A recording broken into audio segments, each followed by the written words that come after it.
हो गया? But we can't see anything.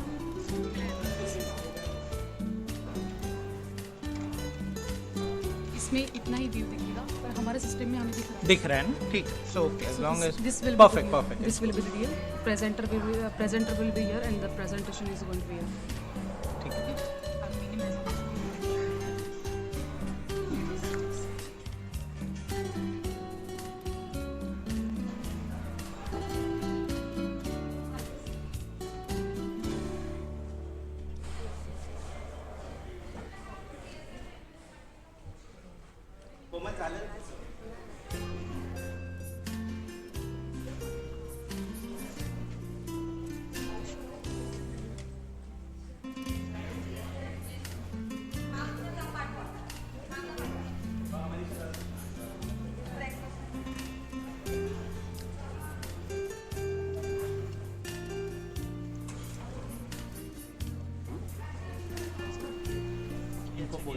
पहला रो ना फैकल्टी के लिए रखते जो आ जाएगा हम लोग के लिए may be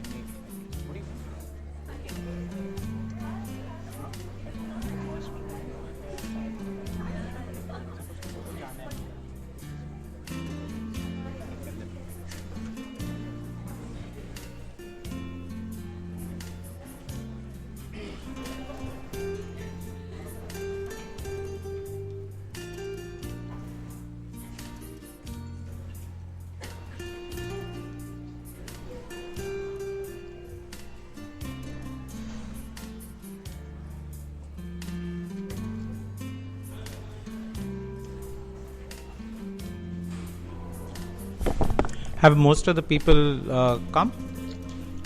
So we can start at least with the inauguration and so on. So very good morning to all of you. My name is Dr. Patkar, and thank you for those people who have registered for the conference, as well as several people who will be joining us online. We have more than 850 subscribers to our channel, so we hope this is a successful meeting and we all can learn from each other. So without much delay, I would just like to say that there is NGS is not anymore a research tool. Laboratories all over the world, including India, use it on a regular basis for diagnosis, prognostication and monitoring of all things in medicine, which has given birth to an entire field which is known as molecular medicine. So through this workshop, we'll be looking at all the different features. We'll be looking at overview of next generation sequencing, historical perspective, as well as bioinformatics aspects.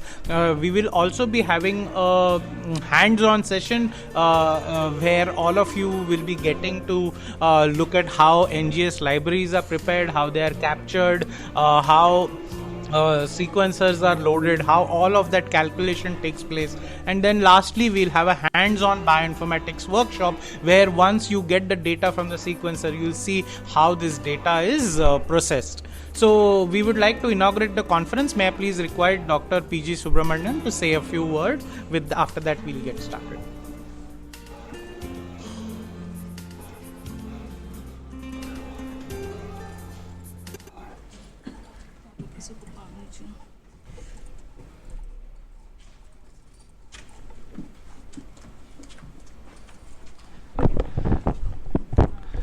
Good morning to all of you. Okay, yeah.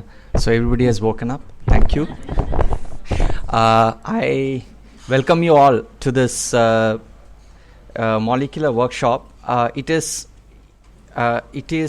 molecular is today both a buzzword as well as a lot of things to be learned, and it's a very rapidly evolving field. So I hope that this workshop enables us to look at where and what we are doing right, what we are doing wrong, whether we can improve further, what is the future. So these are all the expectations I am having from this workshop. In addition, we should have these workshops has participations from those who are very new and very young to people who have been working in this field for a longer time. So this is a little bit of heterogeneous audience. So there will be some things which would be useful to younger people, and some things which are useful mostly. But Nikhil has tried to keep the audience more or less homogeneous, otherwise the talks cannot stretch from one end to another. So we hope that you will have an enjoyable learning experience in these 6 days. To be honest, I will also be learning with you, so we will not be anything. I am also new to this field to a certain extent, so we all will learn together with this. Thank you, and I welcome you all for this workshop.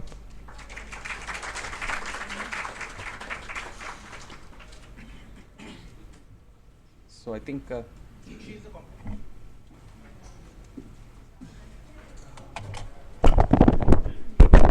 Good morning, everyone. I'm Neha Ghosh, and I'm honored to be the host for our first genomic workshop on molecular hematopathology. Next generation sequencing is not just a tool, it's a revolution in our understanding of the genome, transforming the way we diagnose, treat, and ultimately cure disease. To begin today's series of lectures, I would like to invite Dr. Nikhil Patkar to the stage, who will take us on a journey through the fascinating world of genomes and their alterations.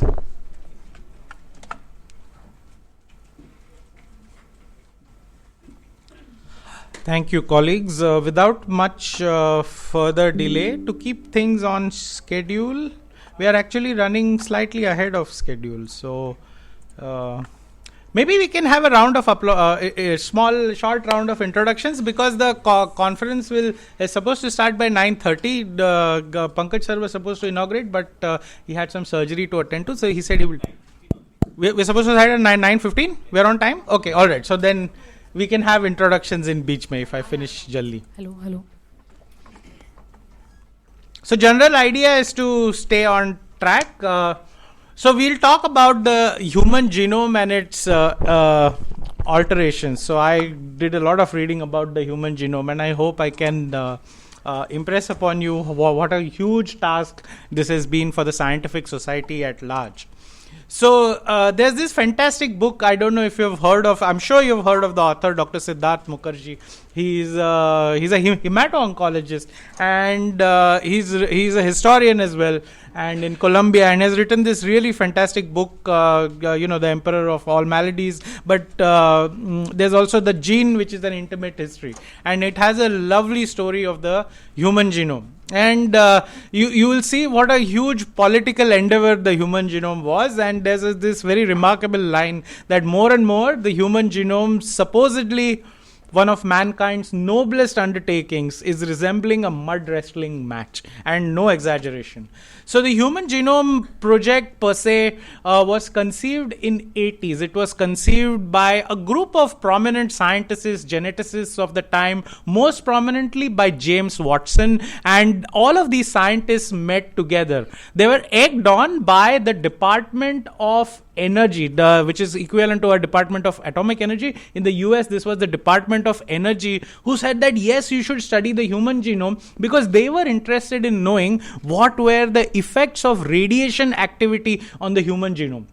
So they tried to bring scientists together. Please study the human genome. Please study the human genome. But it was science ahead of its time. See, at 1984, even the PCR was not really popular. It was maybe in Carrie Malay's mind or in his logbook, or just ready. So at that point, this was science ahead of its time. But people still were thinking, yes, we should be looking into this. But they were not convinced. So there were several meetings: 1984, 85, 86. Then finally, the Human Genome Project was kind of formed, and it was headed by Bill Watson. So there was tremendous debate in the scientific community. The debate was that whether we should take this on as scientists or no. At that time, what was popular was, we want to do small science. That means my research lab will do its own science rather than big ticket collaborative science like this. And many scientists all over the world were against this sort of idea, because it would detract them from their goals of doing exactly what they wanted and driving science as and how they wanted. So it went on for quite some time, and there was resistance to it and so on. So at the time, from 1986 onwards, the first, before they started doing genome sequencing, they were working on human genomes. There were several other genomes that were worked on. So typically these were bacterial genomes, but you must remember at that time that even the Sanger sequencers were not there. Sanger's sequencing was there, but it had to be done. If anybody of you is old enough to have seen a CSGE or a plate format of a gel, will know what I'm talking about, where it is a 1 meter by 1 meter gel with the single bases which are radioactively labeled, and you had to read bases that way. And it was an absolutely painstaking affair. The project actually really took on from the 1990 onwards, and then it kind of delayed till it started taking off in 95 and 96. So the first director of the project was James Watson. He had a very interesting history, and it's called for Rufus. So Rufus was his son. He had schizophrenia, and at the age of 15 he ran away from home, and it was a very distressing time for him. So he was a big proponent of the Human Genome Project, because he thought that, he was a believer that there is a genetic cause to everything, and therefore the human genome must be studied so that he can help children like his own who were suffering from different kinds of diseases. So as I said, the early conversations for genome sequencing were remarkably deflating. Nobody wanted to take it on. There was resistance amongst biologists, and for the first time the government was more excited and was driving it rather than scientists, and they had several meetings which really didn't go anywhere. But after 1993, I think James Watson had a fallout with this community and with this society, and went away. Then came Francis Collins, who was the director of the Human Genome Project all the way from 1993 till the end. So he was a real meticulous scientist who used to work on the worm, and he, as well as other groups, their proponent was back cloning or bacterial artificial chromosomes, and this was what the meticulousness of the Human Genome Project was, where you take a region of the genome, you divide it into large fragments, clone it essentially into plasmids, then sequence it and assemble it step by step. So obviously this is a very painstaking affair, and it is also very slow. And the NIH as well as Francis Collins wanted to believe in free information, and they wanted to make all this information freely available. At that point, there was another scientist in NIH called Craig Venter. So he was the inventor of the very famous technique known as shotgun sequencing, where you essentially take the genome, you fragment it or you shear it, and you clone it and just sequence. It doesn't matter what it is, you sequence and you start assembling it. The advantage of this approach was, since you are not trying to find the next fragment, but you are trying to find any fragment of the human genome, it was very rapid. But there was something unusual that happened at the time. One section of the NIH said, look, we want to patent the human genome, and the other section of the scientists said, no, we want to make things available free. And it led to lots of fights, because literally there was a fight in the congressional meeting and a heated debate as to how can this be allowed to happen. At that point, the Human Genome Project had several people who were working together. It was not just the United States, but also France has contributed to a chromosome. The United Kingdom has contributed to a chromosome, and all of them said that, look, if you start patenting the human genome, we will start it as well. And what will happen is literally has been described as a balkanization of the human genome, where some parts will be owned by something and some parts of a gene may be owned by something else. So while all of this crazy stuff was going on, Craig Venter said, I don't want anything to do with this, I'm leaving, and he formed his own the Institute of Genomic Research, which he was there till 98, subsequently moved on to Celera. The government was excited because patents meant more revenue, and he received a lot of public funding for his research, and they were going about it in a blazingly fast manner. to an extent that they would have erased the NIH directors. It was a by chance meeting at an airport terminal where Craig Venter met Francis Collins, updated him that, look, we are going to complete the human genome. At that point in the year 96, they woke up and said, okay, we have to revitalize them. They distributed close to $60 million in funding to different investigators largely in the United States to complete the human genome. So the bacterial approach, artificial chromosome approach to human genomics was like this. You take a fragment of the genome, and this fragment of the genome is then put in a plasmid, and then this grows in E. coli, grows as colonies, and then you pick each individual colony and you sequence it. And this is how you can see here, this is how the entire facility looked like. This is a facility for Sanger sequencing, cloning, where everything was automated, and it truly resembled a factory. So a collection of such clones formed a library, and this is how much of a task it was. The shotgun sequencing of so this paper got published in Nature in 2001, called as the initial sequencing and analysis of the human genome. At the same time, in parallel, the shotgun sequencing of the human genome was done. It was technically feasible and was dramatically cost saving and very rapid. But it was messier, because you may not have got the entire genome or regions of the genome, and for sure they would have beat the NIH to the first genome sequence. At that point, it was, their paper was published here in Science, and if you see it, it's a delightfully long paper, very, very detailed, and a lot of fun reading it. So at that point, Bill Clinton was there, and he saw that this is going to be a major embarrassment for the US government, that a privately funded organization is going to beat you to the human genome.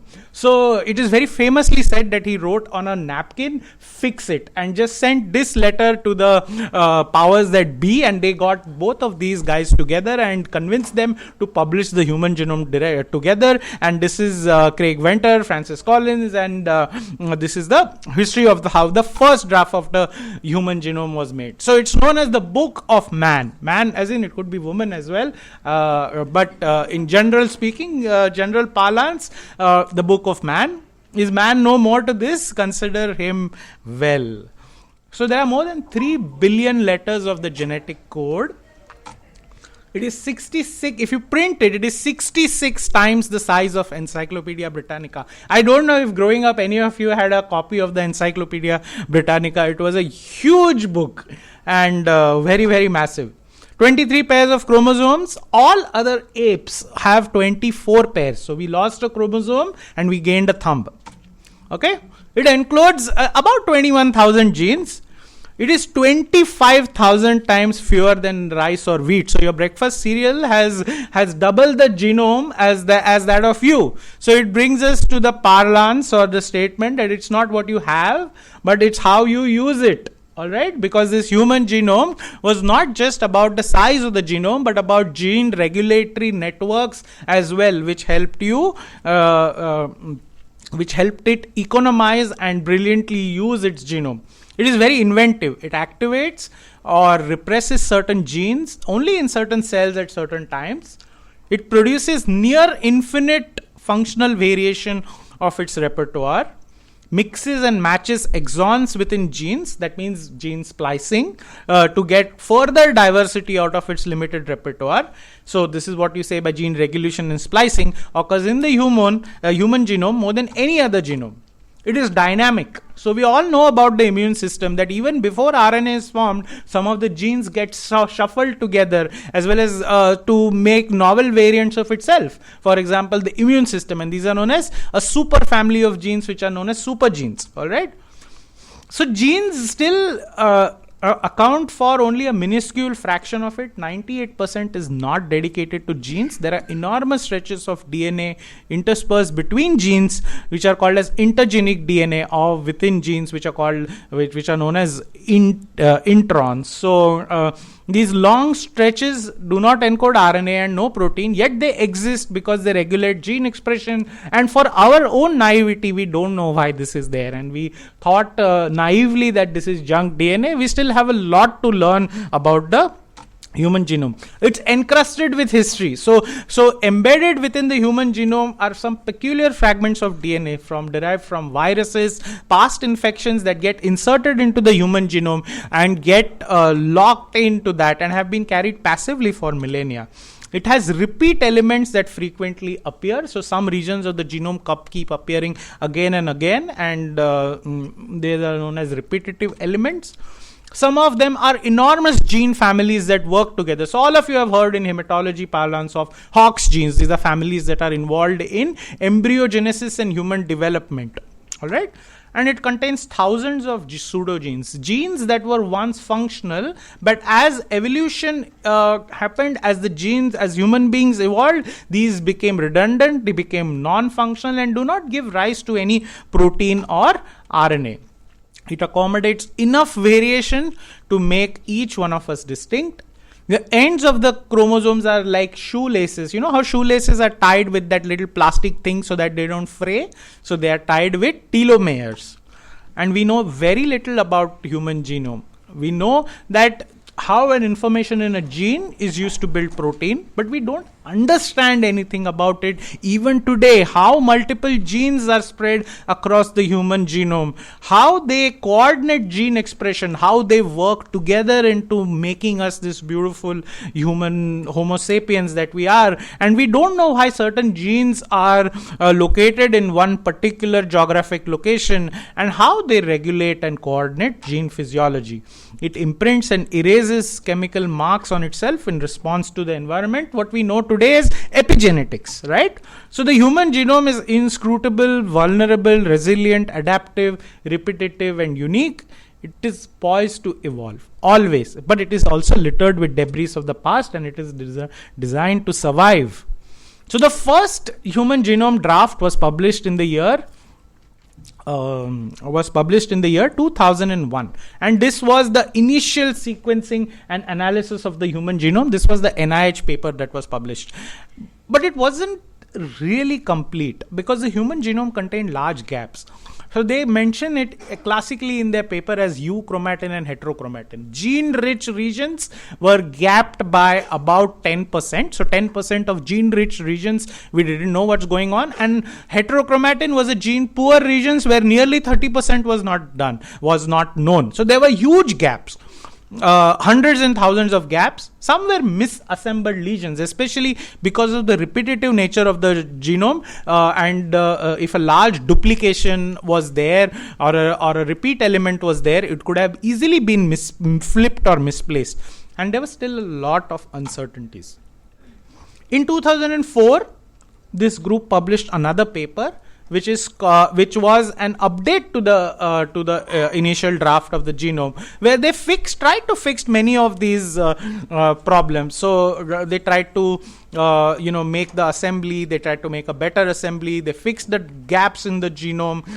For what regions were poorly sequenced or had poor sequence quality were also resolved. And this was the second draft of the human genome, and this actually certified the formal organization of the Human Genome Project. They would still release another draft of the genome in 2006, but more on that later.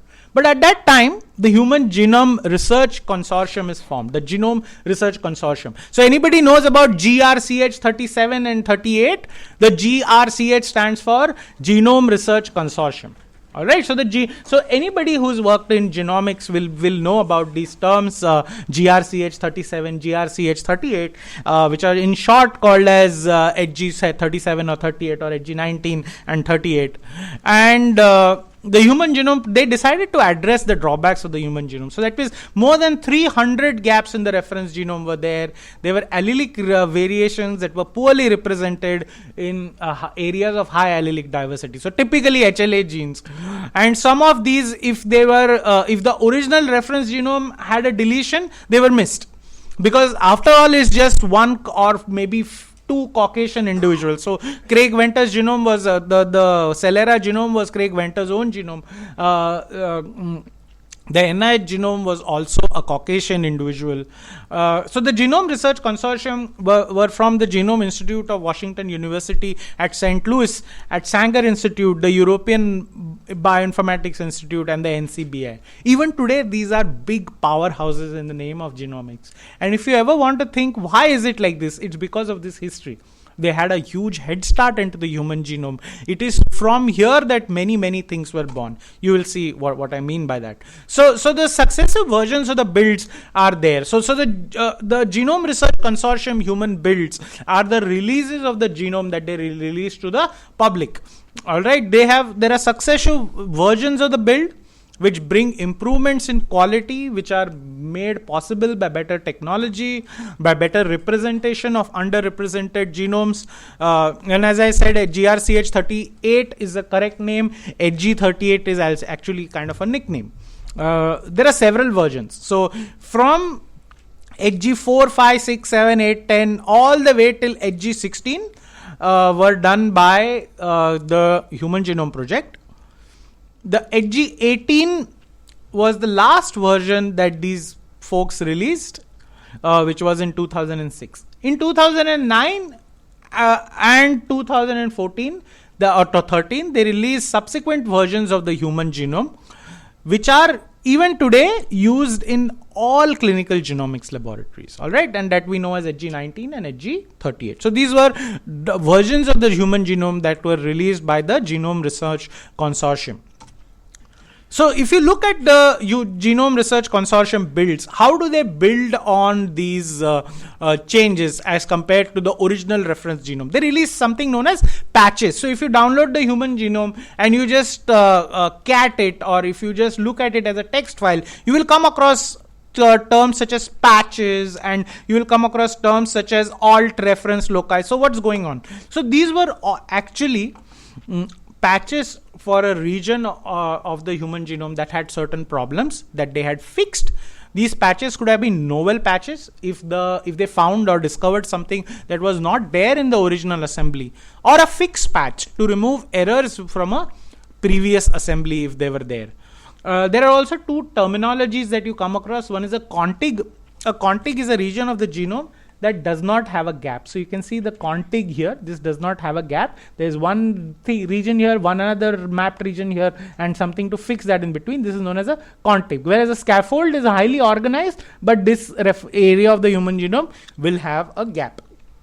So they release and go on releasing. Even today, the genome HG38 is updated on a regular basis wherever they find things. There is no news of the HG39 as of now. So if you go to the Genome Research Consortium website, they have said that as of now the HG39 is on hold because they are trying to incorporate other versions of the genome, such as the pan genome and the other genomes, as you will see on. So there are certain notations that you see. So the assembled chromosomes are labeled chromosome 1 to 22 X, Y, and if there is a mitochondrial genome, which there is, it will be chromosome M. Unlocalized sequence, we know they belong to a specific chromosome, but we don't know or may not be sure of the order or orientation. They are given a random suffix. If they are unplaced, we don't know at all what this is. They are given by chromosome U suffix. All right. So all of these are important. For example, the DUX4 gene, I'm sure all of you have heard of IGH. DUX4 has certain regions which are still recognized by the chromosome U or UN format. So the Human Genome Project had a huge impact. All right. So it gave rise to cataloging of the human genome, coding genes, most proteins and non-coding regulatory RNA, and it gave birth to what we know as systems biology. Several additional projects came across from it as sort of an offshoot of these. These were the ENCODE project, which was the encyclopedia of DNA elements to discover functional parts of the genome. Several draft genomes got built from bacteria and from eukaryotes based on this knowledge to obtain a better understanding of evolution. It gave rise to the HapMap project to identify common variation in the human genome, which was succeeded by the 1000 Genome Project, which is the catalog of common and rare SNPs and structural variation in the human genome.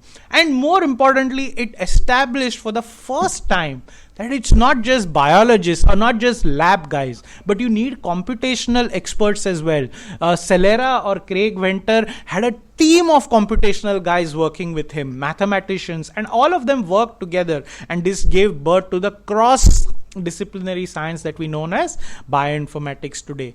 They popularized the idea that data needs to be made public in open source programs such as the GenBank, the UCSC Genome Browser, and whatnot. Coming to the next topic, geneticists love moles. So when you say moles, these are hydatidiform moles. A complete hydatidiform mole arises when an empty egg is fertilized by a sperm and the sperm's genetic material duplicates. All right. So this is a complete hydatidiform mole. I'm sure you remember this from gynecology, at least the name, or from your pathology days. These are homozygous with an XX karyotype. They are genetically homogeneous, and they are ideal for high resolution genome sequencing, as there is not much genetic variation in these, and they help reduce noise and sequencing errors in the sequencing data. So this gave birth to the concept now of the T2T genome. So the T2T genome is the telomere to telomere genome, and it was possible because of long read sequencing. And if you see the map that they published subsequently, the T2T genome filled 151 MB gaps in the earlier versions of the genome. So if you see all of these regions in black here, these were gaps that these gentlemen filled, and it is truly amazing that now, at least for chromosomes 1 to 22, the entire region from centromere to telomere was largely assembled. All right, so they add 8% of the remaining genome, but it was not just one technology. This was possible because of PAC biosequencing, Oxford nanopore sequencing, as well as others. Mainly long read sequencing technologies helped fill these gaps in the human genome. So they added 5 more chromosome arms and released more sequence than any genome database has done in the past 20 years. So this CHM13, which is the complete hydatidiform mole cell line, lacks a Y chromosome. So they admit that this will require some other form to sequence the complete Y chromosome. There's also another thing that was recognized, and that is a draft human pan genome. Now, why do we need a pan genome? Is because if you see the human genome and the versions of the human genome, they are largely Caucasian in nature and very few representation from people all over the world.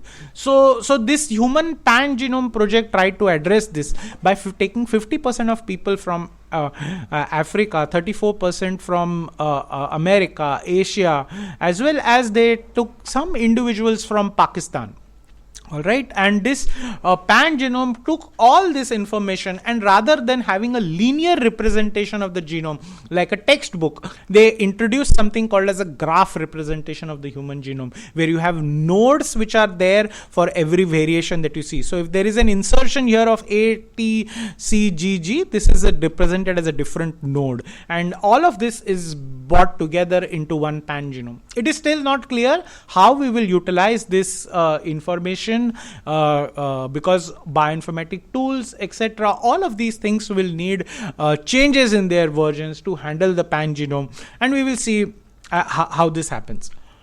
Another large project that took place was the Human Genomes Project. So the Human Genome Project was largely a project of 1,000 humans, 800 of them were exome sequencing of individuals all over the world to catalog what are the variations that occur inside the human genome. So you can see that there are people all over the world, including from South Asia. All right, that is us. There was another NIH-funded study published in 2013, which was of 6,500 exomes, and they took exomes from all over individuals all over the world with a goal to catalog human variation. So you can see here that this is how this is a Gujarati individual. This ITU is also an Indian individual cohort, and you can see that when the 2015 paper was published in Nature, they had almost 2,500 individuals, and they had characterized largely human genome variation in the exonic regions at least. This was supplanted by the exact consortium, which is the exome aggregation consortium of more than 65,000 individuals, and they identified so many new variants in South Asian individuals, that is us, as well as so many different versions or variations in Latinos, Africans, Europeans, and East Asians, and so on. What is the status of this today? We have moved on from beyond the exome to the whole genome. There have been two phenomenally large, well-funded projects. First is the 100,000 Genomes project, which is funded by the NHS. If you know about the CHIP score and several other studies, this is not just 100,000 individuals and their whole genomes, but also their various laboratory details, such as their follow-up details, what diseases they had, what was their radiological findings, and there is a natural history of this human genome. So it is truly amazing. And another large program is this All of Us research program funded by the NIH of whole genome sequencing of 1 million individuals. Just wrap your head around that. 1 million whole genomes. It's truly amazing. So why is it important to know about human variation, and why is it important to know about this? What is happening today in today's science is that we are starting to use panels more prominently, almost routinely, I would say. Even in India, it is not a research test anymore. Our panels are getting larger and larger because sequencing is getting more and more cost effective. As panels get larger and larger, you keep getting new variants of which you don't know what is happening. And these databases almost always are invaluable in telling us about whether this is a benign thing or whether this is actually a part of the disease alteration. And we incorporate each and every one of these variant databases into our VCF to annotate them, to filter out something that is benign or something that is there in populations. We see this all the time, that although something will be not described at all in Caucasian databases, you will see that this is highly predominant in South Asian populations, that is us. So this is why it's important to know about human genome variation. So with this, let's talk about some of the alterations of the human genome. So if you see the human genome, if you see a strand of DNA, it is in the double helix. So you have two representations here. But if you actually see the reference sequence, or you cat it, or you look into the human genome, it is always represented in a linear manner. Because if you know one strand, you can infer the complementary strand from it. All right.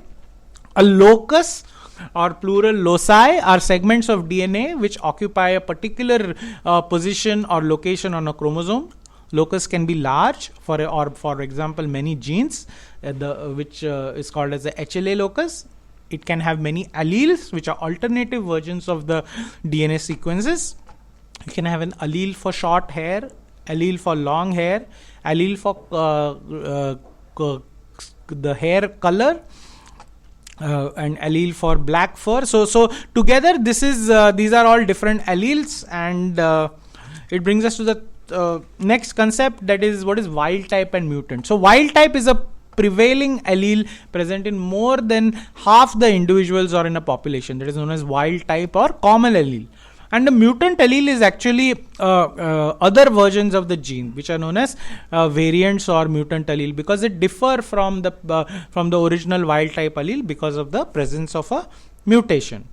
A polymorphism, if there are two or more relatively common alleles at a particular location with a frequency of more than 1%, then that locus is said to exhibit polymorphism. So old school, any of you has worked in Sanger sequencing era will know that you had to do some Sanger sequencing and you found something is new. You had to find 50 other people or 100 other people, sequence them to see whether that particular allele is a polymorphism or not. And it literally means many forms.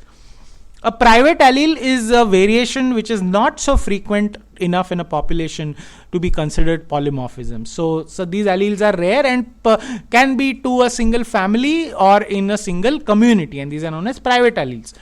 Haplotypes are set of DNA polymorph variations that are adjacent to one another and are inherited together, and these are called as linked polymorphisms. Old school geneticists, before you knew about genome sequencing, you used to do haplotype matching or linkage analysis studies to see whether one particular set of regions of the genome was inherited together or not. So if this AGT is inherited together, it is one haplotype, and AGA, if it's inherited together, it's another haplotype, and a GTA is the third haplotype. All right. So mutations are permanent changes in the nucleotide of the sequence. They can be chromosome mutations. You really don't call them that way, but yes, they are mutations. They change in number of chromosomes in a cell. You can have regional or subchromosomal mutations, that is change involving a portion of the chromosome. You can have change in copy numbers of a subchromosomal segment. You can have gene level or DNA level mutations. So you can have changes involving substitution, deletion, insertion of DNA, and so on. You can have microscopic variations which can be seen through a light microscope, typically by cytogeneticists. These have to be at least 500 kb. They can be submicroscopic, which require techniques such as RS-CGH, NGS, or sequencing. So this is how whole chromosome aneuploidy is. There is a gain of an entire chromosome. You can have deletion, you can have translocation, duplications. You can have structural rearrangements which can be balanced or unbalanced, wherein equal amount of material gets exchanged or some amount of genetic material is lost. And cytogeneticists often refer to marker chromosomes which are seen in a mosaic state, or if you don't know what's happening to this chromosome, you call it that. You can have deletions, for example, terminal deletions or interstitial deletions. What they result in is haplotype, or they result in altered gene dosage and therefore haploinsufficiency. So a carrier of a chromosomal deletion is monosomic for the genetic information. A deletion can occur at end of chromosomes to be terminal, or in between to be interstitial. You can have ring chromosomes where rings or ends of the chromosome are removed or deleted and then fused together. You can have isochromosome where one part of the chromosome is completely removed right from the centromere and then duplicated, mirroring what is there on the other arm. So all of these are things that you see in hematology, in oncology, and so on. Good to be aware of this. Translocations, as I said, are reciprocal. All of you are familiar with this. I'm not going to get into it. You have Robertsonian and other translocations. Moving on to gene mutations. So gene mutations can be simple point or single base substitutions, or you can have deletions and insertions, which are called as indels. So insertions and deletions which cause change in the amino acid reading frame. So I love Guns N' Roses in a rock concert, or I love guns in a rock concert. If part of the statement gets deleted and joined, this statement makes no sense. I love guns at a rock concert. That's horrendous, right? So if you this is what frameshift mutations do. They delete part of the genome, and then rest of the genome gets stitched together, and the meaning of translation of that particular gene is completely lost till you have an early or a premature introduction of a stop codon, which stops synthesis. Last alteration that we will talk about in detail are copy number alterations, which are deletion, duplication, normal, inversions, and so on. I will be not talking about copy number alterations. We have a separate topic on that. With that, I'd like to say thank you, and if there are any questions, happy to answer them.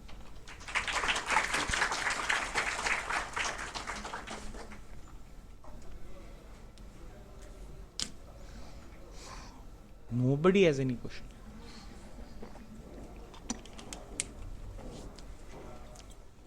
Okay. Next talk is mine only. So I'll continue. Alright, so next talk is mine only. Huh? No comment in YouTube either. Thank you, YouTube walas. I suppose medical community is very decent. Otherwise, comments are very entertaining to read in any social media platform.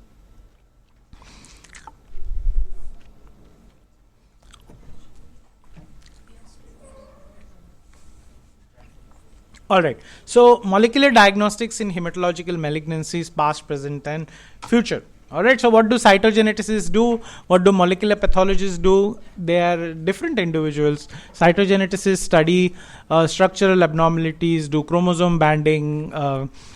Fish, they look at gross chromosomal level alterations in the human genome. Molecular pathologists go deeper into the human genome and study sequence level abnormalities. They can be same as well. Sometimes one can do other. So what are the applications of molecular diagnostics to hematopathology? So to diagnose diseases defined by a specific molecular abnormality, to support diagnosis of disease, to support the diagnosis of a malignancy by demonstrating clonality, predict the prognosis of disease, decide the treatment of disease, monitor response to therapy, and decide suboptimal responses to therapy, and lastly to identify inherited blood cancers. So these are actually applications of genomics towards blood cancers. You can see if someone asks me what are the uses of genomics in oncology, so this would essentially be what they are. So let's talk about the first one, diagnose diseases defined by a molecular abnormality. So I'm just talking of NGS because that the topic is there just on NGS. So what is this case? So obviously all of you will diagnose this without any hesitation. This is an acute promyelocytic leukemia. So 5-year-old girl with leukemia. This is the bone marrow. It's very hypercellular, and you can see that these are extremely hypergranular cells, folded nuclei, and they are intensely staining for MPO. Okay, nobody will have any hesitation in saying that this is acute promyelocytic leukemia. So even the flow is like that, extremely high granularity of cells. 33 is variable, 13 is variable, negative for 34 HLA-DR, 15 is dim to negative. So this is fish. This is fish for PML rara. What do you think? Is it positive? Negative. No, so PML rara is not arranged. This is interface rara for break apart probe. What is it? It's negative because it's fused. Yellow signal means rara gene is not rearranged. So now what do you think? So this is a difficult case that we saw some time ago where we did PCR. PCR is negative. These are the controls. BCR1, BCR2, BCR3, all of them are negative. So still not APL. So this is where we are seeing a big change in the way molecular medicine helps us. So this is a assay that we call Narasimha. I'll not get into the assay, but what we essentially do is we can identify fusion partners of a gene. If the other one of the partner genes is known, and you can identify any partner. All right. So once you do target enrichment, you can get any partner. For example, any translocation of the ABL1 gene. So you can detect many fusions or mutations, or any fusions that are there of this particular thing. So for this patient, we found a TBL1 XR1 RARB fusion. This brings us to the new terminology called APL-like AML. So you have translocations other than RARA, which involve RARB, RARG, as well as NPM1 gene, in which patients look and their morphology as well as clinical behavior is identical to that of acute promyelocytic leukemia, but rearrangements of the RARA gene are not there, and this is called as APL-like disease. It's a newly described entity, still not recognized by WHO. So application of NGS to hematopathology is for example to demonstrate BCR-ABL1 fusion that doesn't require NGS, or to demonstrate these disease defining abnormalities such as RARB and RARG and so on, to support the diagnosis of disease. So let's see. Say an elderly male comes to you with anemia. Morphology does not reveal anything convincingly. Some dyserythropoiesis, megaloblastoid maturation, but not really enough to say MDS, and flow is negative. We see this all the time now, and there is no definitive diagnosis of MDS on morphology or flow cytometry. But when you look at the NGS, we found SF3B1 mutation, went back, did an Einstein, अरे इसको तो दे तो RARS था. Alright, so this helps you support the diagnosis of disease. As we all know, SF3B1 mutations are very common in MDS, and approximately 30% of all mutations of MDS patients will have some form of or the other of these spliceosome gene abnormalities. Then NGS will help you support the diagnosis of malignancy in demonstrating clonality. So this is an elderly lady with neutropenia, and you can see that lot of these fellows are there. All right, these large granular lymphocytes. So we all are familiar with something that has been done for many years, which is TCR gene clonality, which is an essential investigation to support TLGL. So T cells, every individual T cell has a different type of T cell gene rearrangement. In germline configuration, the TCR delta and the beta genes contain VDJ rearrangements. The gamma and the alpha genes do not, and they come together to make this gene rearrangement. And this happens for every T lymphocyte. So if you sequence different types of T cells, they will have different types of TCR gene rearrangement. So what happens is, in a normal individual, because it's representing a normal, and we know that normals when they are distributed according to their size distribution or whatever distribution, they will have a Gaussian or a bell-shaped curve. So you will get a bell-shaped curve here. But in case the person is clonal, you will get if the T cells are clonal, because they have originated from one cell, you will get one single peak. So most importantly, appropriate clinical and pathology context. Do not interpret this test in the absence of those findings. So clonality now has moved on beyond TCR and IGH gene rearrangements. This is a person with persistent anemia, leukopenia, no convincing dysplasia, flow is normal, FISH does not show any abnormality, and it shows the presence of a TET2 mutation. Alright, TET2 mutation is present at 4%, which brings us to this concept of CHIP, ICUS and CCUS. If a patient has cytopenia but you cannot identify the cause, it's called as ICUS, idiopathic cytopenia of undetermined significance. You do an NGS for this, and if there is no mutation, it's called as non-clonal ICUS. If you, however, find a mutation, it's called as clonal cytopenia of undetermined significance, or CCUS. Patients who have CCUS are at a high risk of developing myelodysplastic syndromes as compared to patients with non-clonal ICUS. Alright. So there are a whole lot of changes on how to pick up CCUS. Basically, if you have to identify CHIP, patient has to be hematologically normal. CCUS, the patient has cytopenia. The cytopenia should be persistent for more than 4 months. No other criteria of myeloid neoplasm should be fulfilled. Okay. And all other reactive causes must be excluded. And they have, as I said, a higher chance to become MDS. Then predict prognosis of a disease, and what better example to show this by than looking at acute myeloid leukemia. So AML, as we all know, other than translocation 15-17 does not have a great outcome. Even then there is heterogeneity as demonstrated by chromosomal translocation. So patients with favorable chromosomal abnormalities like translocation 8-21 inversion 16 have a relatively favorable outcome as compared to those with monosomal karyotype. But why, when there is no abnormality at all, do patients have an intermediate outcome? So the reason they have an intermediate outcome is because they have mutations in their genome, which brings us to the second concept of driver and passenger mutations. So passenger mutations are random, non-recurrent mutations which are not involved in the oncogenic process, and they cause the cancer to progress, and they occur as the cancer develops. Driver mutations are repeatedly found to be mutated at high frequency across cohorts of patients. Alright, and these are called as driver genes, and they commonly have highest VAFs.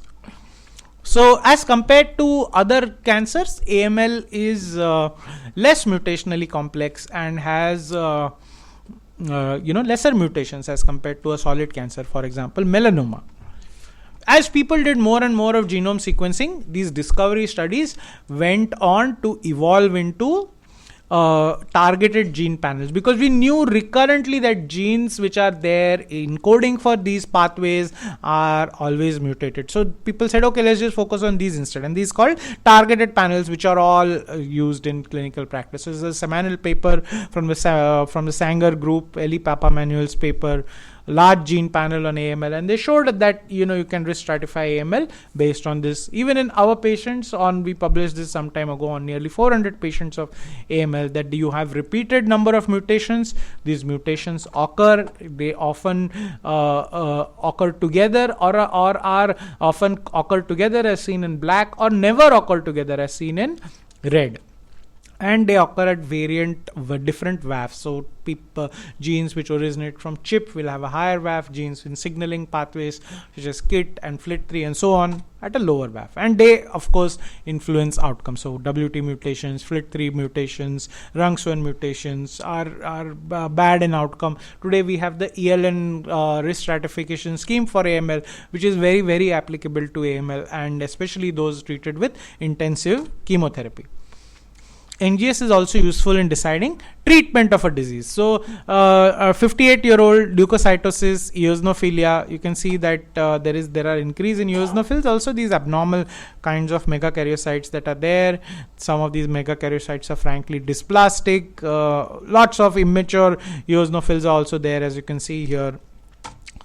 So, one of the workup of patients with unexplained eosinophilia is to remove all these reactive causes, and once reactive causes are removed, to identify any clonal abnormality that is there. So rule out hematological malignancy, rule out PDGFR A, B fusions, abnormal T cell damage, abnormal T cell population, demonstrate clonality. If the patient has monocytosis, think of CMML. If he has dysplasia, think of atypical CML, and so on. So this particular patient, when we did FISH, he had an extra copy of ABL1. But we did BCR-ABL. BCR-ABL was dead negative. You can see a control band here, no translocation here. And the patient was then started on hydroxyurea. At that point, we said, no, wait, let's do RNA sequencing. And we identified ETV6-ABL1 fusion. So ETV6-ABL1 fusion is a known cause. At that point, there were only 30 cases or so in literature. This was way back in 2019, I think.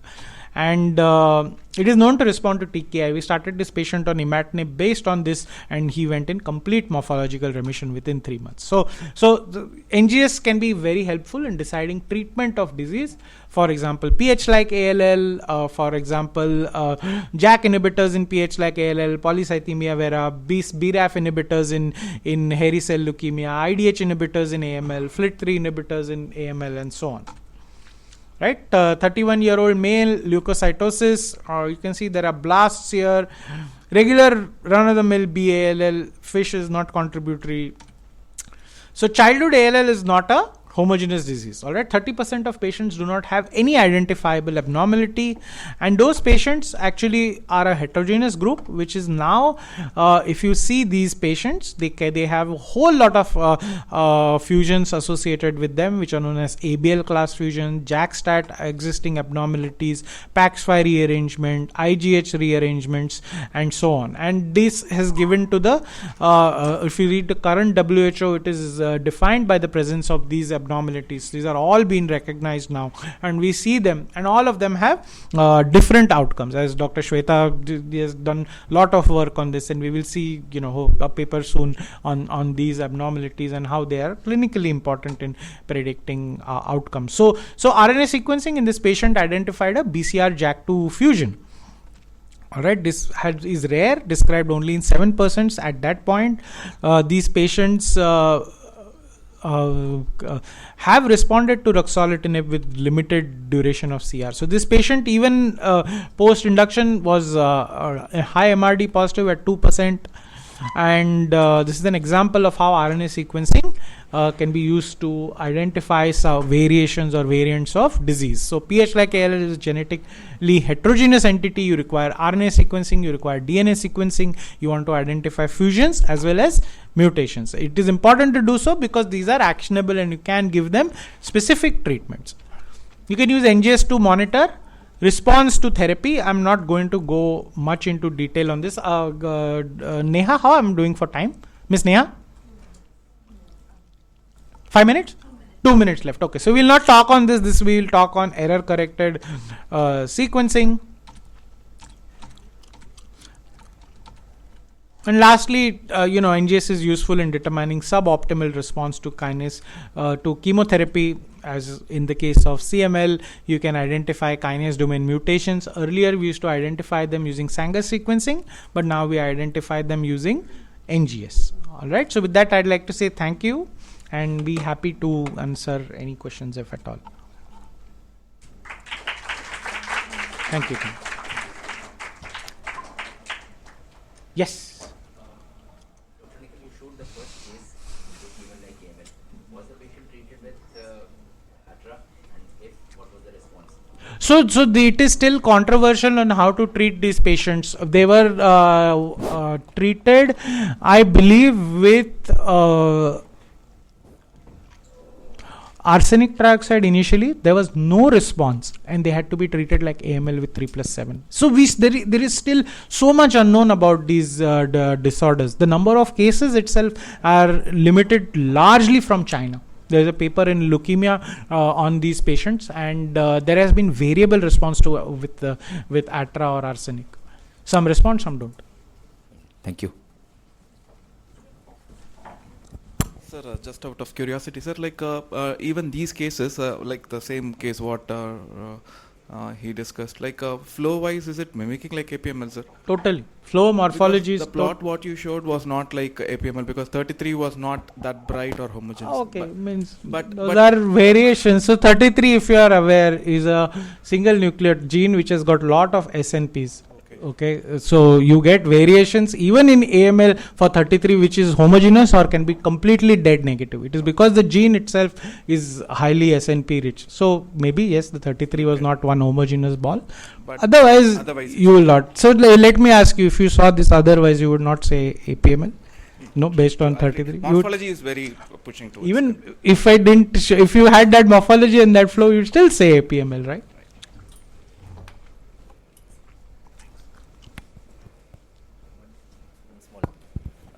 You do T-cell clonality on flow as well in the lab.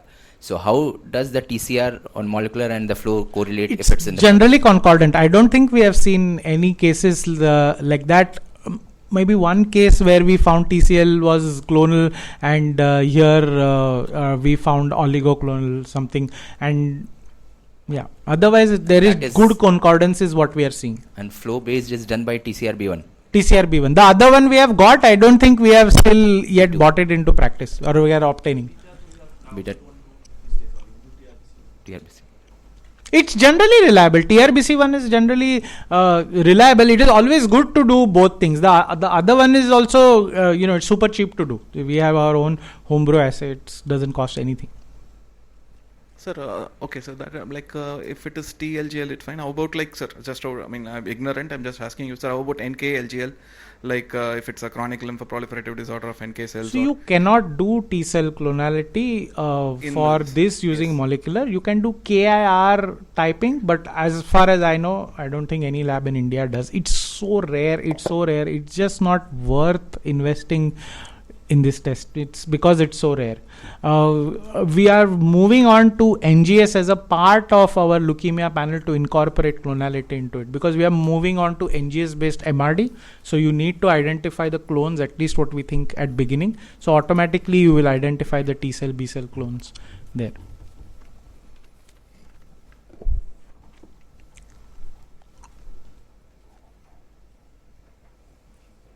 Okay. All right. Thank you.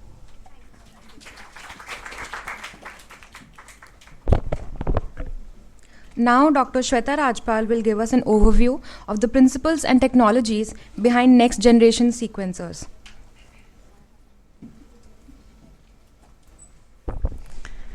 So thank you, Neha. After two such brilliant talks by Nikhil sir, I hope I do justice to this talk. Okay, so we will be talking on principles.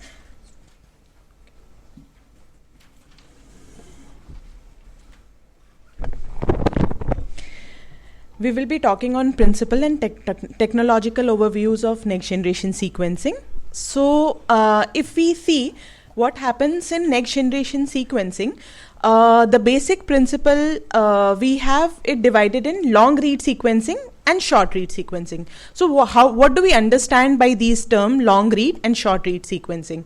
So long read sequencing are where we can sequence more than 10,000 bases also. 10,000 to 30,000 bases can be sequenced at a go. So in that, the two main companies that are ruling are PacBio and Nanopore. These are real-time long-read sequencing. I'll be showing one slide on these each, but these long-read sequencing will be discussed in detail by Dr. Gaurav Chatterjee in his talk. There are other technology of long-read also that will be discussed by Dr. Gaurav. Here in this, generally for what do we understand by short read sequencing? When we can sequence the DNA in short fragments, that is lesser than 700 base pair nucleotides. So in short read sequencing, what we have to do, we need to prepare the samples for the sequencing.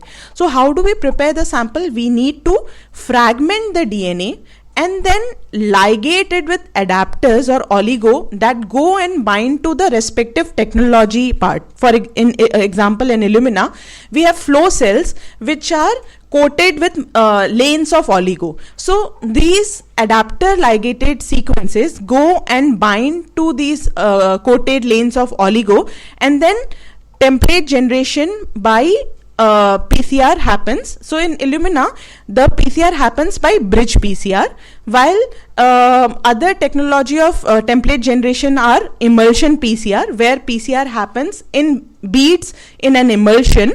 And one more technology that is there is nanoball PCR, where a nanoball is formed. I'll be showing a slide of this also. And once we have amplified the template, we need to identify the sequence. So the sequencing technologies differ in these, which include sequencing by synthesis and sequencing by ligation. So sequencing by synthesis is used by ion torrent and pyrosequencing Illumina, while sequencing by ligation is used by solid and DNA nanoball. One more outdated technology is helico single molecule sequencing. This was an expensive kind of short read sequencing, which is this company got bankrupted and is no longer in practice. So what do we understand by sequencing by synthesis and sequencing by ligation? So in sequencing by synthesis technology, what happens is that a polymerase is used where nucleotide is incorporated and signal is generated. So this is the basic principle of sequencing by synthesis. While sequencing by ligation, we have hybridization and ligation of probe that happens, and this probe is detected by fluorescence to identify the sequence. This is sequencing by ligation. So first we'll discuss about Illumina, which is a commonly used technique. So in Illumina, as I told, flow cell are coated by oligos, and we have prepared our fragmented DNA with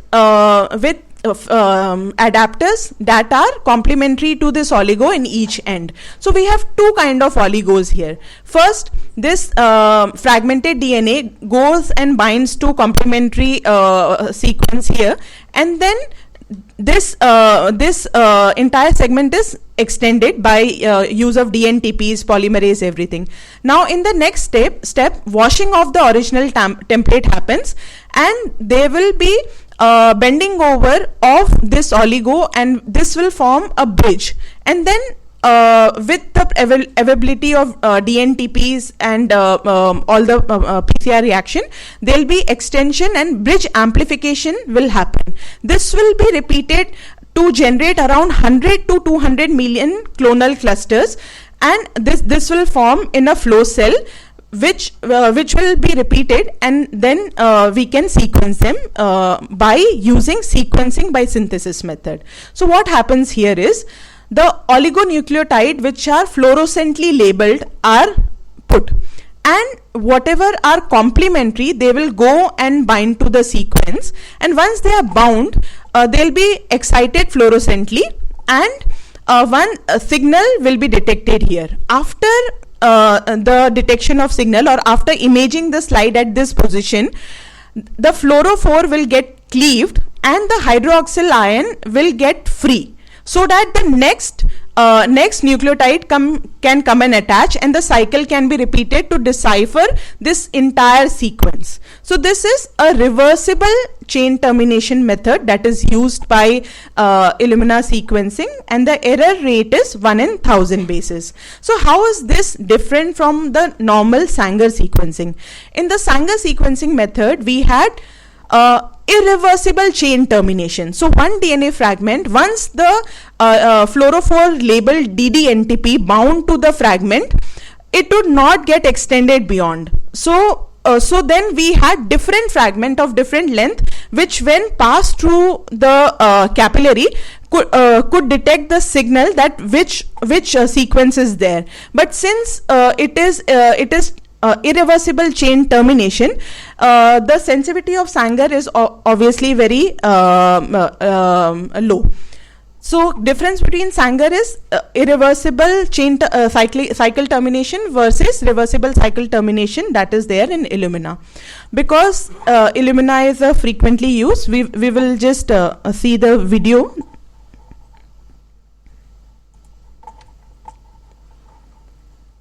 Analysis. There are a number of different ways to prepare samples. All preparation methods add adapters to the ends of the DNA fragments. Through reduced cycle amplification, additional motifs are introduced, such as the sequencing binding site, indices, and regions complementary to the flow cell oligos.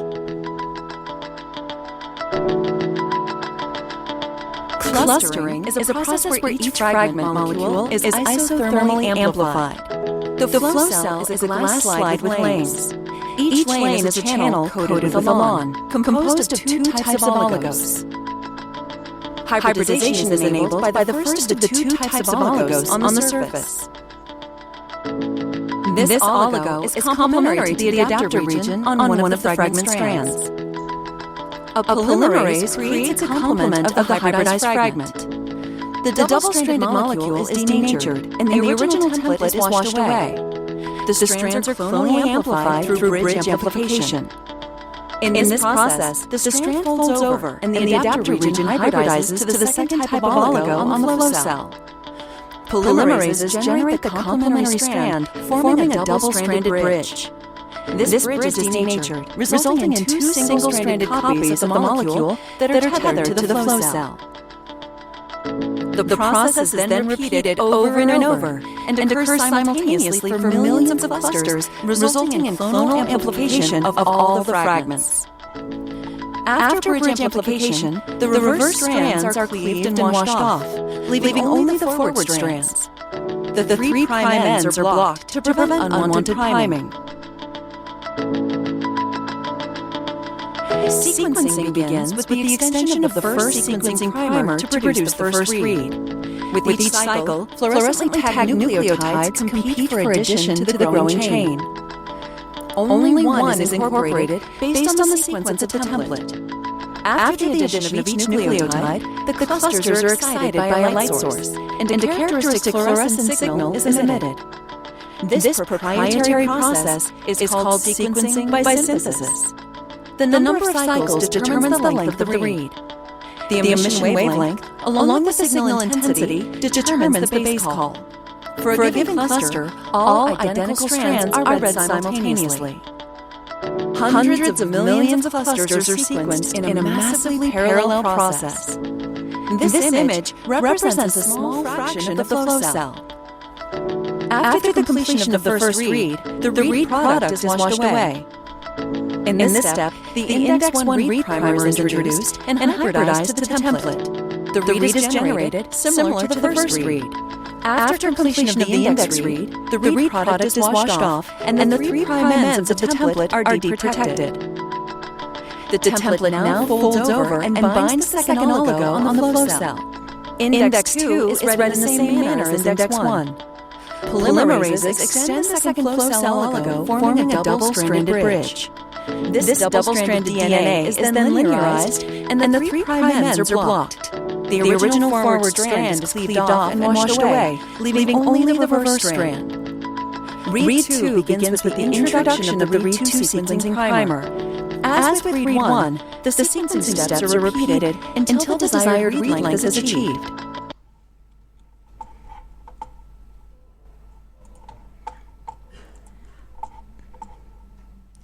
So I didn't go into the data analysis portion because that will be dealt in further in detail.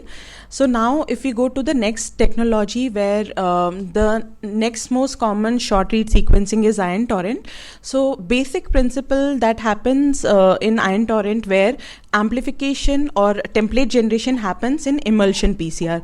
This emulsion PCR is the technology used by Roche 454, which is now not obsolete, solid, then gene reader and ion torrent. So what happens in this in each emulsion, that is missile droplet that are there of oil and water, there are beads. Beads are coated with oligo, and to these adjacent to this bead, our template goes and binds, and amplification happens with the help of polymerase and DNTPs, and 100 to 200 million beads are present that are bound to the template in these beads. Now in ion torrent, how does a reaction happens? Like, I mean, how is the signal detected? It is by use of hydrogen ion release that happens. So at a time a single type of nucleotide is introduced, and if it is complementary to our required sequence, like here we have introduced A goes and binds to the T, and with its binding there will be release of hydrogen ion that will be detected by the semiconductor system. Now in the next step, now we can see that T was introduced, which is complementary to these 2A, and what we see is that 2A have gone and bound, and there are release of 2 hydrogen ion. So what happens here is the height of the peak that will be detected will be higher than what was detected by one nucleotide. So corresponding to the height of the nucleotide, you can you have to decipher, or it has to be deciphered that how many same nucleotide are there. So when there is presence of homopolymers, like a long stretch of same sequence, like if there are multiple A's, then it is very prone to error. So error rate here becomes 1 in 100 bases, especially in the region of homopolymers. Sorry. So I'll just show a short video for this also.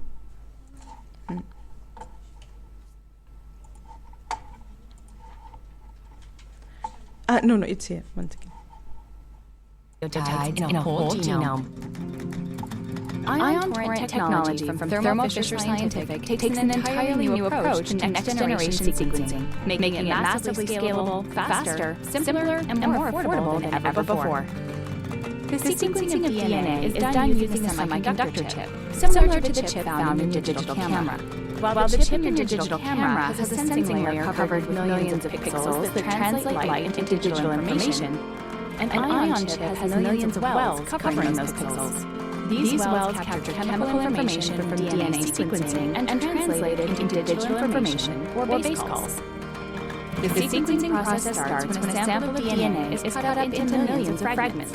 Each fragment then attaches to its own bead and is copied until it covers the bead. This automated process covers millions of beads with millions of different fragments. These beads then flow across the chip, each deposited into a well. Then the chip is flooded with one of the 4 DNA nucleotides. Whenever a nucleotide is incorporated into a single strand of DNA, a hydrogen ion is released. This is how the ion torrent system sequences DNA. The release of the hydrogen ion changes the pH of the solution in the well. An ion-sensitive layer beneath the well measures that change in pH and converts it to voltage. This voltage change is recorded, indicating that the nucleotide was incorporated and a base was called. In essence, each well works as the world's smallest pH meter. The process is repeated every 15 seconds with a different nucleotide washing over the chip. For example, cytosine. A polymerase incorporates the C nucleotide in the DNA strand if a complementary gene molecule is present. If the nucleotide is not complementary to the next base, no ion is released, no voltage change is recorded, and no base is called. If there are two identical bases next to each other, two nucleotides are incorporated, the voltage doubles, and the chip will record two identical bases called. This process happens simultaneously in millions of wells. That's why it's often described as massive parallel sequencing. The ion chips help you scale the workflow to your research needs so that you can run both.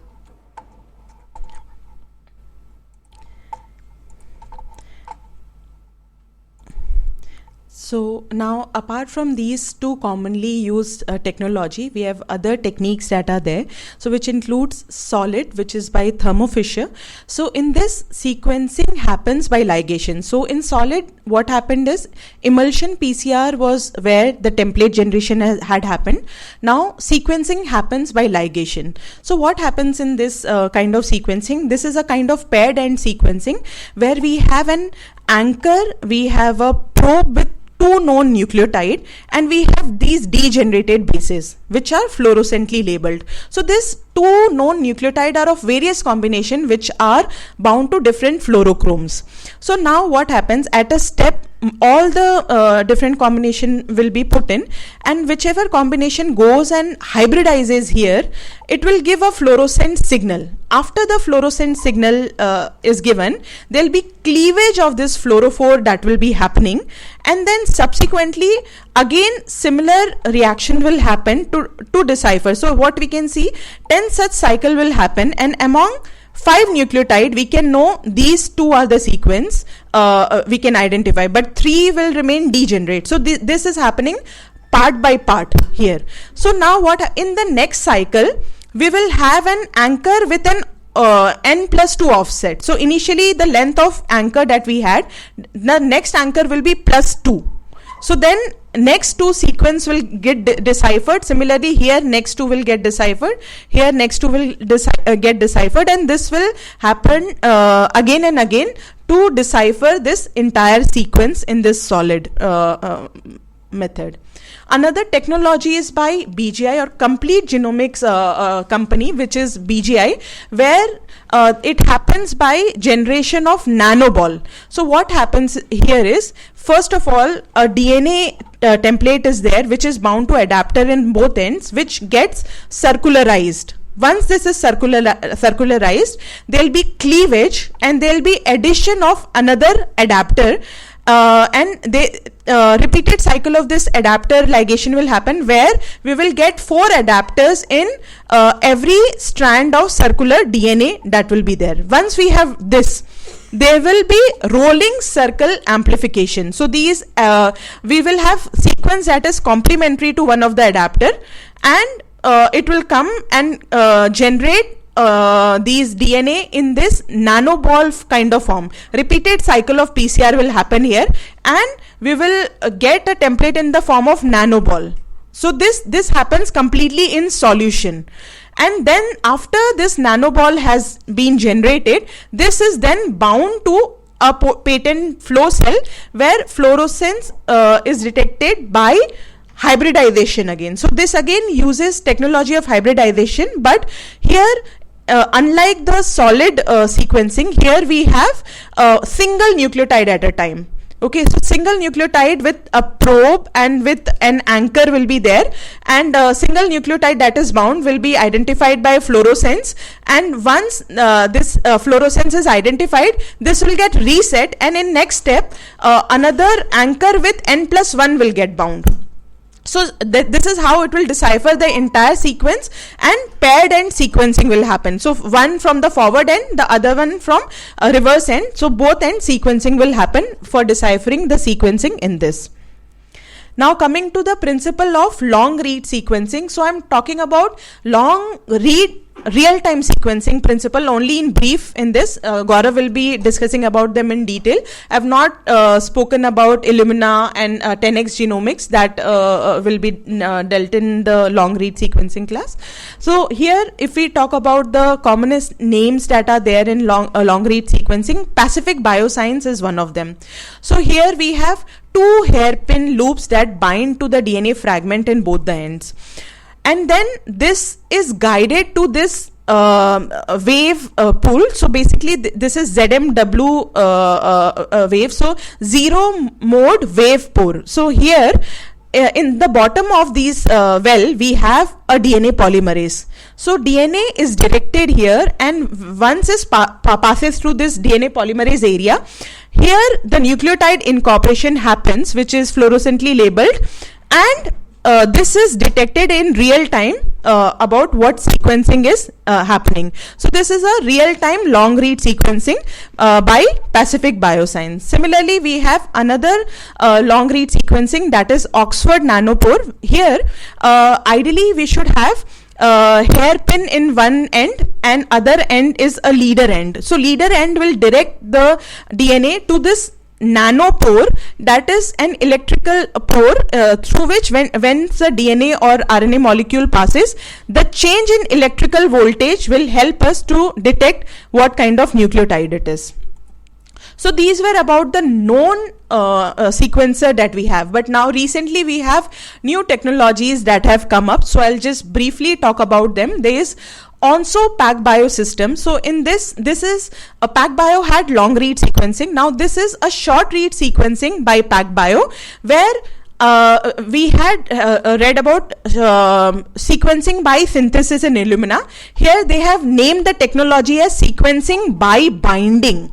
So what is happening is, in sequencing by synthesis, there was no blocker that was happening in the previous section. So here, during the initiation process, in the previous area itself, they are blocking the previous nucleotide, and they are allowing the addition of next nucleotide. And once this nucleotide has been identified, there will be cleavage of this fluorophore, and blockage will be in this level, and then next nucleotide will add. So what they say is that this is scar-free method, and they claim that error rates in this are much lower than Illumina, where we had error rate of 1 in 1000 bases. Here they claim that error rate are 1 in 10,000 bases. Another technique that is there is of AVT. So this also, in this there is again nanoball generation for this thing, but for nanoball technology, what we had identified, it was not bound to any surface. Here the circularization itself happens in a bound flow cell, and then amplification happens in this flow cell itself, and then sequencing happens. So AVT technology uses avidity sequencing chemistry, where we have fluorescently labeled fluorochrome, which have affinity or avidity to go and bind to the corresponding sequence, and once they go and bind, these bound bases are detected. So the sequencing chemistry they use is of avidity sequencing chemistry. So here what they claim is that they have much lesser rate of error as compared to even NextSeq, NovoSeq. So if we see in area of homopolymers,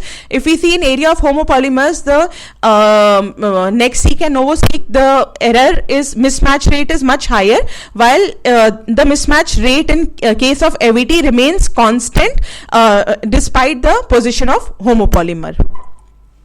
So if you want to summarize the different techniques what are there, and if you want to see their principle and what read length they detect, so the two commonly used platforms are Ion Torrent and Illumina. Both are short read sequencing. Both follow the principle of sequencing by synthesis. The amplification in Ion Torrent happens by emulsion PCR, while in Illumina it happens by bridge PCR. The detection of in Ion Torrent is by detection of hydrogen ion that is detected by during nucleotide generation, while in Illumina it is reversible termination. The bases read length that can be detected in Ion Torrent is 200 to 400 bases, while in Illumina it is 36 to 600 bases. Ion Torrent has higher rate of error, especially in areas of homopolymers, while Illumina can have problem of clustering, like you may have under clustering or over clustering. You should be very clear with the amount of sample you are loading. If we detect about solid that is there, so it is the main disadvantage of solid sequencing is that it is very limited read length. It is only 75 bases. So I was trying to see that like where is solid being used. So in recent articles where I found it was in microRNA study. So otherwise I did not see any other articles that is using this technology. Then DNA nanoball sequencing it is also short read sequencing, where the sequencing technology is sequencing by ligation. Amplification happens in solution in form of nanoball, and the fluorescently tagged bases are incorporated and they are detected by dye based method. And the read length is 50 to 150 base pair here, and this needs multiple PCR cycles that are there, and it can read only up to 150 base pairs, so it is a short length for that matter.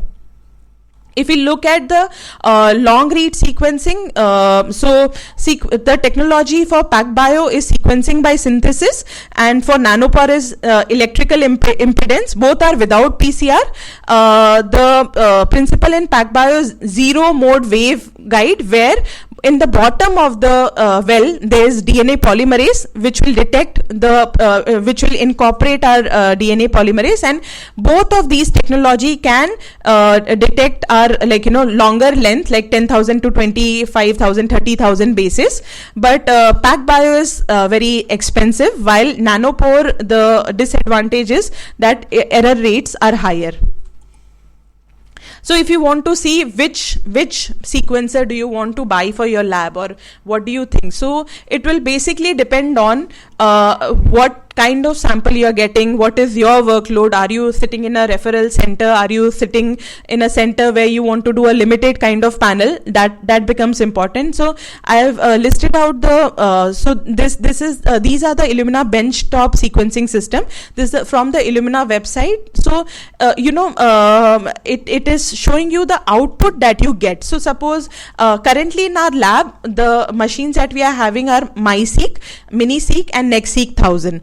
So basically among these NextSeq 1000 is the most frequently used nowadays, because we are having enough sample load that we are using NextSeq 1000 in our lab. But for a small lab where you have a decent amount of workload, like for catering to a single hospital, MySeq system I think can do justice, where you have 8 different kind of kits in among which you can choose depending on your workload. So suppose the thing is, when you choose a kit with higher amount of output, you have to put more number of samples, because and for those more number of sample you will have to wait to club those samples.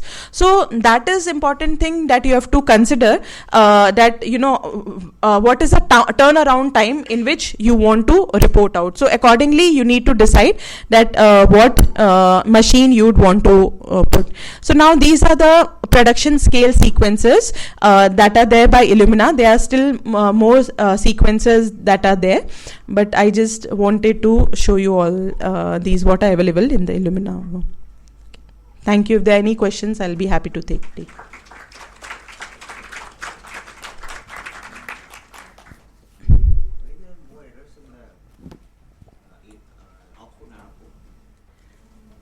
Why are there more errors in Oxford? I think Gaurav will answer that better. We'll discuss that in detail tomorrow. So the main thing is it is electrical as opposed to optic, which is there in any other technique of NGS techniques. So what happens is how many number of nucleotides are passing through that pore. So what happens is whenever the nucleotides are passing through that pore, there is a change in the current. Based on that you detect. But you cannot make sure that only one nucleotide is passing. So it's usually in multiple of 6. So therefore those electrical currents, you have to have algorithms to detect, like then let's say A, C, T, C, G, G has passed. In the next lot, it is A is gone, now C, T, C, G, G and C, another C has added. So that difference you have to make. So it's quite minute. There are improvements as well. We will see tomorrow. There are many improvements now. In fact, with the recent, I think it's called V14 chemistry. Now error rate of 99% of accuracy rate is achieved. Like Q20 is definitely achieved. Even they are demanding Q30 as well. They are claiming Q30, which means 99.9%. So that level is achieved. But the thing is that depending on that K mark, K mean the number of nucleotide that is passing through the pore at one point of time, your error rate will vary. So that is one of the reason why it's on the higher side. Yeah.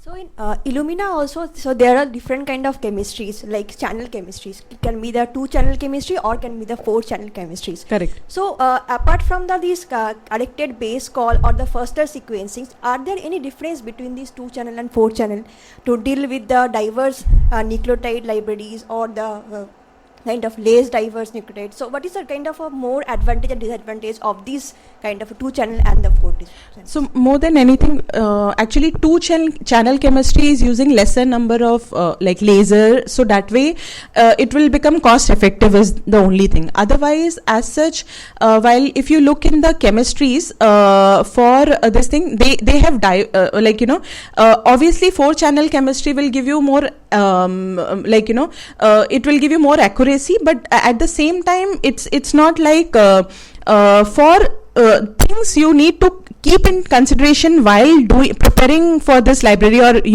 preparing specific indices during the customizing the panel. You have to keep in mind that some bases cannot be put together in 2-channel chemistry, because their detection may give you some problems, but that's about it. I don't think there is much thing. If there is anything else, Nikhil sir, you want to add?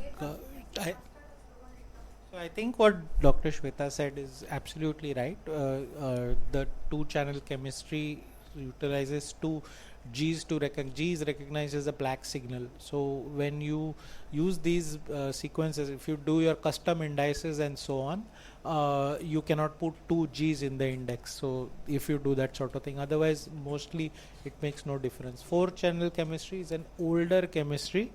All the newer machines that are there, especially ones that use these patterned flow cells, the Minisec, the NovoSeq X, as well as the NextSeq, utilize this 2-channel chemistry. So it's just a technological advancement. Sir, apart from the homopolymer, cheaper for them to synthesize it, cheaper for the company, because one fluorescent thing you don't add, right? Apart from the homopolymer errors, is there any major difference between the ion torrent and Illumina? Because there are fundamental. No, please, sir. No. So basically, even we had. So basically, principle remains the principle is different. The detection of hydrogen ion is more prone to error. Apart from homopolymer areas, also other areas also point change in genome. There is the rate of error in ion torrent is higher. So Nikhil sir had also done an experiment. I think sir will elaborate on it. Paired end sequencing is not there. Both these ion torrent chemistry, as well as I think even you can say solid as well, because that is a derivative of the original, are just single end sequencing. So here the strand of sequence is read only once, but in Illumina sequencing it's read both ways, and also AVT, also DNB-sec, what is that, MGI, also singular, all of these are read both ways. ONT did not have paired end sequencing, but now with its newer sequencing, the entire strand goes through once, it flips around, and then that whole strand is read back again. So their sequencing is improved in the R10 chemistry. So I think the future largely is going to be ONT sequencing. We are, if you are not aware, I mean, we are now trying to we got a grant called Radical Project, wherein all over India, the 5 big cancer hospitals, we are going to make ONT panels. The advantage is that you don't have to put so much money upfront to buy a sequencer, right? So we are going to try and make panels which are cost effective. So let's see how that goes.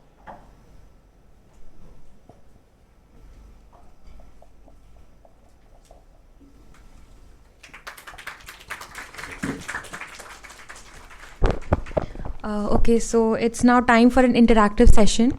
I invite Dr. Nikhil Patkar to take the lead.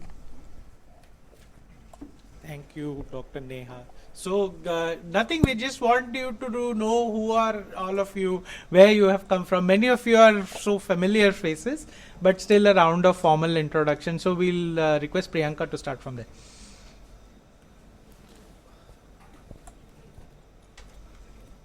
So please tell your name and where you are from, sir, and what you do. Hi everyone, I'm Dr. Shrikant Bharti, and I am an additional professor in pathology at All Indian Institute of Medical Sciences, Patna. So I've come from Patna only. Hi everyone, I am Dr. Rajiv. I am from TMH only. So mainly I deal with the solid malignancies, mainly lung and GI cancers. So that is my specialty. Thank you. I'm Dr. Karthik Bhavan from Cancer Institute at AR. I'm working as an associate professor in oncopathology department. Mainly I'm doing flow and fish work, and molecular NGS is new for me. So I am Tulasi Raman. I am from Chennai. I work for Apollo Hospital, and I'm a consultant there working in hematopathology, so flow and morphology and so and so. NGS is of course new to me, and I'm planning to. Thank you. I am Dr. Akriti Khare. I am assistant professor in pathology at AIIMS Nagpur. I practice hematopathology there. Good morning everyone. Myself Dr. Richa Juneja, working as associate professor at AIIMS Nagpur, hematopathologist. Good morning everyone. Myself Dr. Shivashankar from Anderson Diagnostics and Labs. We do a lot of reproductive genomics and some solid tumor. Thank you. Hi, this is Khaliqur Rahman. I am professor in the Department of Hematology at SGPGIMS Lucknow. So I'm basically a hematopathologist. So we take care of morphology, lymph nodes, little bit of molecular, I'll say, flow cytometry in majority, and other things. Good morning everyone. I am Dr. Ruchi. I am associate professor at AIIMS New Delhi. I work in breast and gynae pathology. Thank you. Good morning everyone. I am Dr. Shipra Garg. I am working at Rajiv Gandhi Cancer Institute as attending consultant in molecular department, in molecular pathology. Why clapping has become so thanda? We started very loudly, now thanda. Good morning, I am Dr. Garima Anandani. I am working as assistant professor at AIIMS Rajkot, Gujarat. Thank you.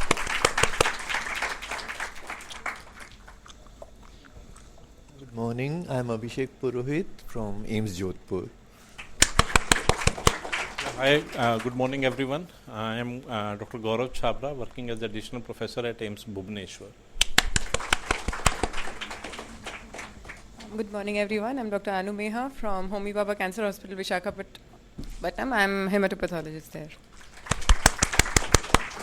Good morning everyone. I'm Dr. Neha Singh, working as professor in Department of Hematopathology, Homi Baba Cancer Hospital, Varanasi, which is a TMC branch.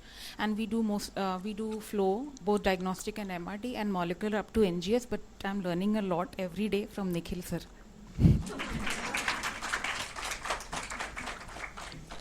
I am Dr. Minal Shikdar, Assistant Professor, AIIMS Kolani, West Bengal. Myself, Dr. Vikas Dagar, Assistant Professor, AIIMS Kalyani, and we are doing karyotyping and Sanger sequencing in our institute. So many people from new AIIMS. It's amazing. Good morning all. I'm Dr. Darren Thomas. I'm from NIMS Hyderabad, mainly focusing on the lung cancer molecular pathology, molecular diagnostic. We do PCR and Sanger sequencing based work, but new to NGS. Hello, good morning everyone. I am from Defense. I'm a naval officer. I'm a pathologist at Base Hospital, Delhi Can, and I am doing oncopathology in the Army Hospital. Thank you so much. Good morning everyone. I am Dr. Ravi Kiran Pawar. I am assistant professor in Homi Baba Cancer Hospital, New Chandigarh. I am a hematopathologist and now learning molecular thing.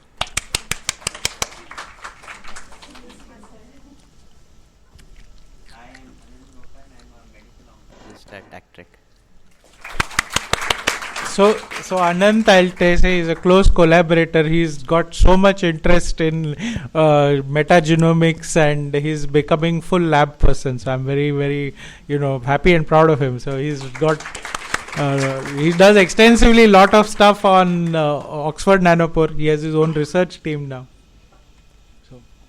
Good morning, everyone. I am Dr. Shilpa, Assistant Professor, IMS and Some Hospital, Bhubaneswar.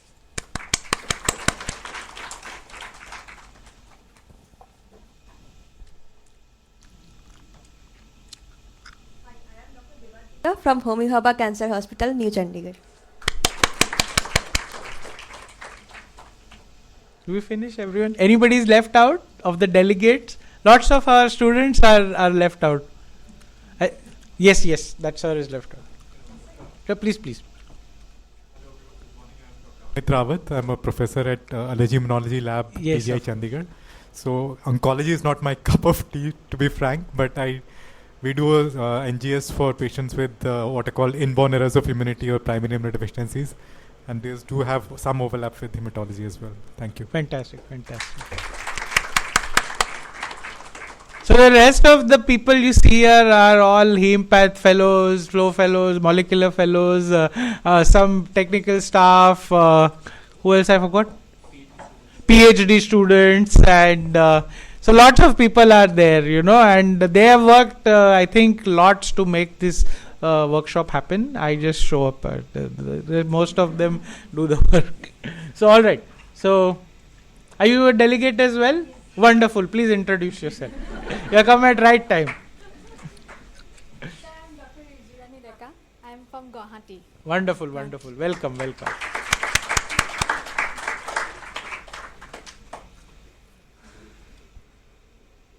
Okay, what now?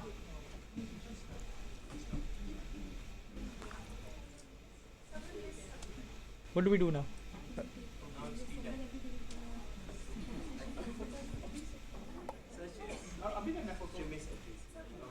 Oh, sorry, one more delegate. We forgot. Please.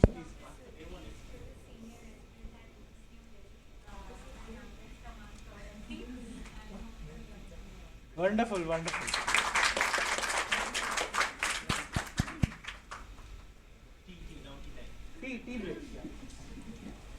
So we'll now take a short tea break, and I would like to remind you all that you received coupons for all 5 days of the workshop during the registration this morning. So I request you all to kindly keep them safe and carry it with you at all times.